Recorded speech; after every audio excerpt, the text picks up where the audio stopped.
Hello friends, आज 10 फरवरी 2022 है और मैं यहाँ पे रिव्यू करने जा रहा हूँ सभी बाइक्स का जो इंडिया में सबसे ज़्यादा सेलिंग बाइक्स हैं उनके बारे में। आपको सारे पॉइंट्स क्लियर करूँगा यहाँ पर, जितने भी कि किस एज ग्रुप के बाइक पर्सन को कौन सी बाइक सूट करती है, किस टाइप की अगर पर्सन राइड करता है तो उसे कौन सी बाइक लेनी चाहिए, किसकी कितनी कॉस्ट होती है, average, maintenance, power, pickup, resale value, service availability, suitability. मैं सारी चीज़ इस वीडियो में कवर कर दूँगा।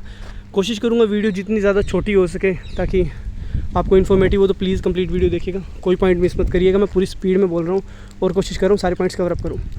यहाँ पे ये जो आप एक बाईसाइकिल खड़ी दिख रही है, एक्चुअली में ये एक डिफरेंट, मेरे पास अभी रॉयल इनफील्ड की बुलेट यहाँ पे अवेलेबल नहीं है, मेरे पास है बट वो मेरे होम टाउन में है। तो यहाँ पर मैंने इस साइकिल को खड़ा किया एज ए डेमोन्स्ट्रेशन देने के लिए कि आप इसको अज्यूम कीजिए रॉयल इनफील्ड की क्लासिक 350 है, जस्ट ताकि हम वीडियो को एक पूरा बैलेंस बना सकें। तो बाकी और सभी बाइक्स मेरे यहाँ अवेलेबल थी तो मैंने खड़ी कर दी है। यहाँ पे जो ये दोनों बाइक्स है, दोनों बाइक मेरी है, डोमिनार और फेज़र। ये यहाँ पे मैंने किसी फ्रेंड के लिए, और ये बाकी सब बाइक भी यहाँ पे फ्रेंड्स और किसी पर्सन के जो यहाँ पे वर्क करते हैं। तो चलिए स्टार्ट करते हैं। सबसे पहले हम स्टार्ट करते हैं बाइसाइकिल से।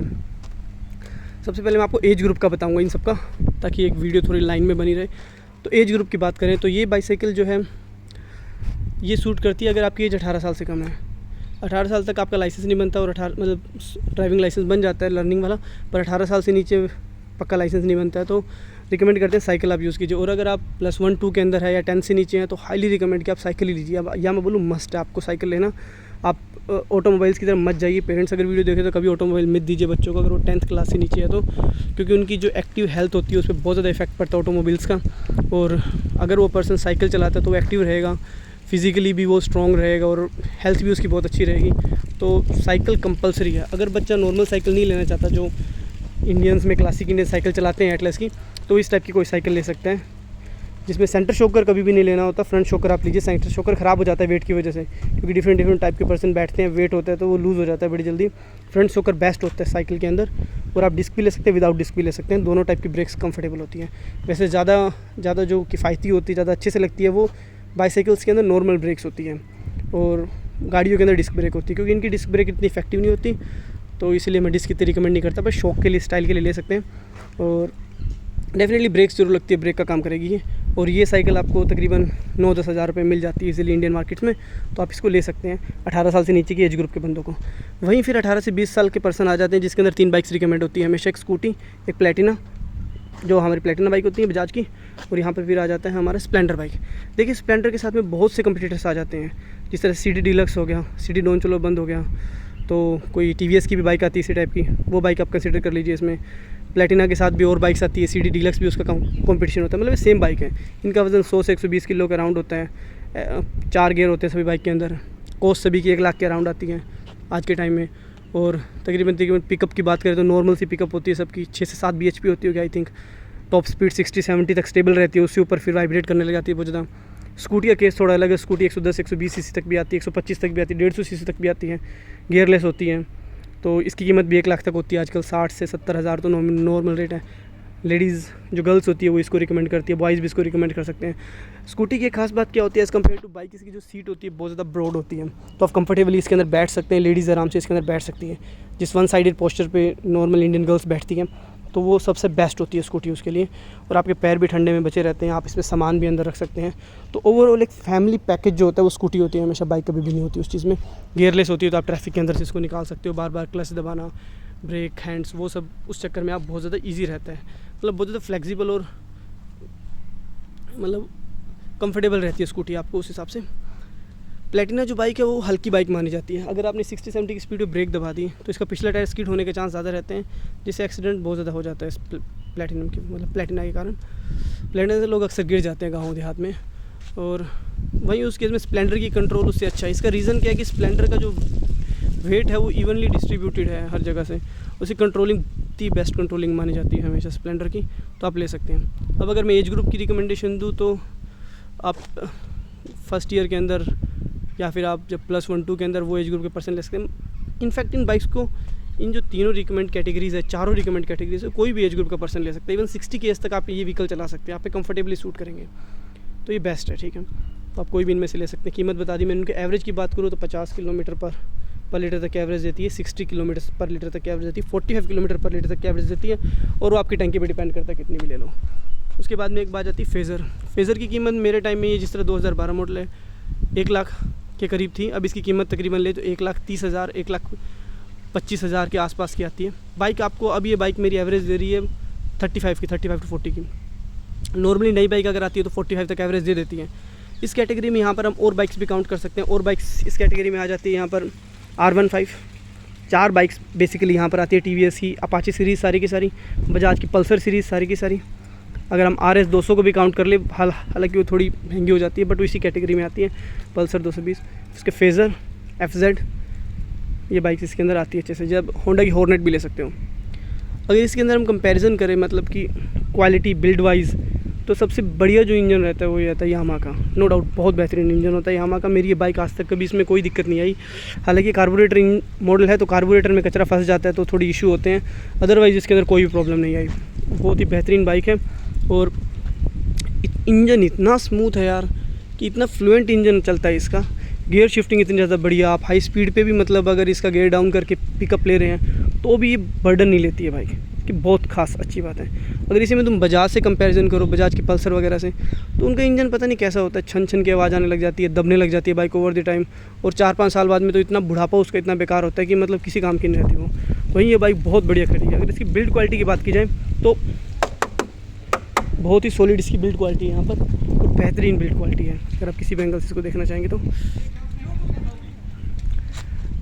उस टायर्स वायर्स जो डिज़ाइन दिया गया बाइक का, वो मतलब उस टाइम की अपनी एक रॉयल स्पोर्ट्स बाइक थी जो एक नॉर्मल पर्सन, मिडिल क्लास का पर्सन इसको अफोर्ड कर सकते हैं। तो बाकी सब बता दी। उसके बाद में आई थी क्रूज़र। ये आजकल के टाइम में चली है, एंटाइसर से स्टार्ट हुई थी बजाज की और हार्ले डेविडसन ने कॉपी करने की कोशिश की। उसके बाद में एवेंजर सीरीज़ बहुत ज़्यादा आई, एवेंजर 160, 150, 220।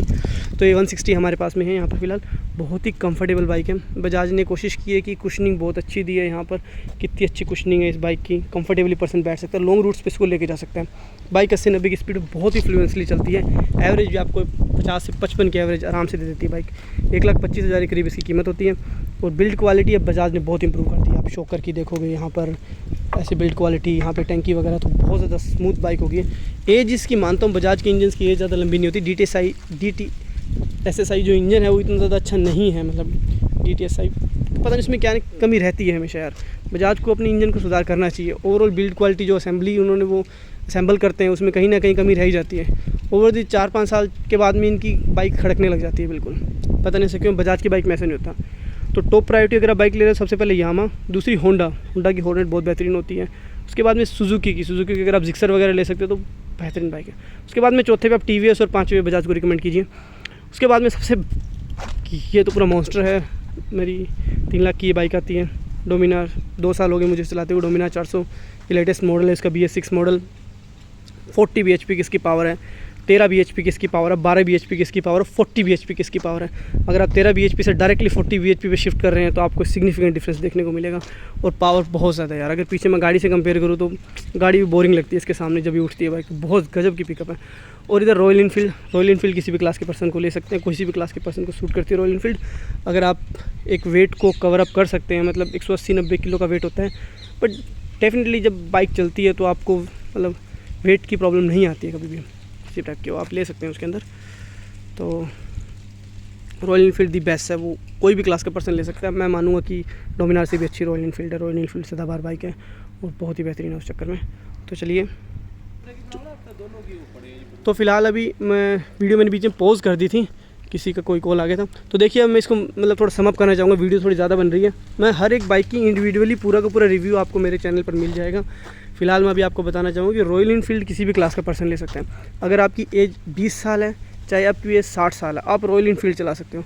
रॉयल इनफील्ड 350 सीसी से लेके ऊपर बहुत सीसीज में आती है, 535, 600 सीसी तक चली जाती है आजकल बाइक। तो उसमें बहुत ही बेहतरीन बाइक। आपको 1.5 लाख रुपये का ज़रूर खर्चा करना पड़ रहा है, पर 1.5 लाख में आपको कोई भी 350 सीसी का इंजन नहीं देते हैं। 350 सीसी FI देने लगे अब तो, फ्यूल इंजेक्टर। एवरेज भी अच्छी खासी होती है 40-45 की। पिकअप भी 21 bhp मिलती है आपको। अगर मैं 350 की बात करूँ तो बहुत बेहतरीन बाइक है। चलाने में बहुत ज़्यादा हल्की फील होती है। हालांकि उसका वेट होता है 190 के आसपास, बट वो हल्की फील होती है। इस बाइक का कर्ब वेट 189 किलोग्राम है पेपर में, बट यकीन मानिए 230-240 किलोग्राम से नीचे की नहीं है। मतलब इसको चलाना इतना डिफिकल्ट होता है, डर लगता है, बहुत भारी बाइक है ये। वहीं रॉयल इनफील्ड बहुत ज़्यादा हल्की बाइक है, आप कंफर्टेबली चला सकते हैं। और इन बाइक का तो कहना ही क्या। अगर आप मान लीजिए इस बाइक से स्प्लेंडर में शिफ्ट करते हो तो आपको बहुत हल्की लगती है, बिल्कुल ऐसे बच्ची सी लगती है बिल्कुल, ठीक है। और अगर आप इस बाइक से बुलेट पे शिफ्ट करते हो तो आपको बुलेट बिल्कुल बच्ची सी लगती है, बहुत ज़्यादा हैवी बाइक है। तो अब रिकमेंडेशन, चलो मैं मगअप करना चाहूँगा आखिरी में सारे सिस्टम को। साइकिल्स कोई भी एज ग्रुप का पर्सन ले सकते हैं। इनफैक्ट तीनों के तीनों व्हीकल्स जो है 18 साल से ऊपर है, कोई पर्सन चला सकता है किसी भी एज का। ये मैं रिकमेंड ज़्यादा नहीं करूँगा 30 के एज तक का। अगर इस ग्रुप में आप और बाइक्स देखेंगे, जिस तरह की RR देखेंगे, अपाचे या R15 देखेंगे, तो उनकी पीछे की सीट बहुत ज़्यादा ऊंची होती है, तो लेडीज़ उस पर बैठ नहीं सकती। इनफैक्ट कोई मेल भी बैठा है तो वो भी बहुत मतलब अनकम्फर्टेबल टाइप का रहता है, और बाइक की हैंडलिंग कैपेसिटी, बैलेंस भी बहुत बेकार हो जाते हैं। तो ये आप पर्सन ले सकते हैं कॉलेज के 1st, 2nd, 3rd ईयर तक।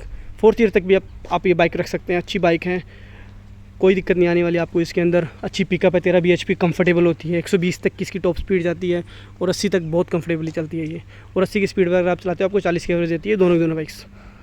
यहाँ पर अगर आप ये RR 310 रखना चाहोगे या KTM ड्यूक 390 रखना चाहोगे, वो बाइक्स रखना चाहोगे, तो ये बाइक्स थोड़ी हाई एंड बाइक्स हो जाती हैं। इनकी एक तो कीमत बहुत ज़्यादा होती है, इनकी मेंटेनेंस कॉस्ट बहुत ज़्यादा हाई होती है। मेरी बजाज की बाइक की सर्विस तकरीबन 4 से 5 हज़ार रुपये नीचे नहीं पड़ती, क्योंकि 1.5 लीटर का इसमें पेट्रोल डलता है। मोटूल का W सीरीज़ का कोई भी आप डाल लो, 10W40 डाल लो, 10W50 डाल लो, 20W40 डाल लो, 20W50 डाल लो, तो 1.5 से 2 हज़ार का तो मेरा इसमें मतलब इंजन ऑयल पड़ जाता है। उसके बाद में और चीज़ें 4 से 5 हज़ार रुपये की सर्विस होती हैं। वहीं बुलेट की सर्विस 400-500 की हो जाती है कंफर्टेबली, और स्प्लेंडर की सर्विस 300 रुपये में हो जाती है। प्लेटिनम, स्प्लेंडर, इन सब की सर्विस 300 रुपये में हो जाती है। फेज़र और इनकी सर्विस 400-500 के बीच रुपये में होती है, वहीं 5000 बहुत ज़्यादा हाई है। बिल्ड क्वालिटी ठीक है इन बाइक्स की, सभी बाइक्स की बिल्ड क्वालिटी ठीक है। ओवर द टाइम बहुत ज़्यादा इंप्रूवमेंट हुआ है बिल्ड क्वालिटी में, तो आपको कोई प्रॉब्लम नहीं आने वाली। अगर आपको कोई कमेंट, आप पर्सनली कुछ पूछना चाहते हो तो प्लीज़ पूछिए। तो thank you for watching this video. Have a nice day.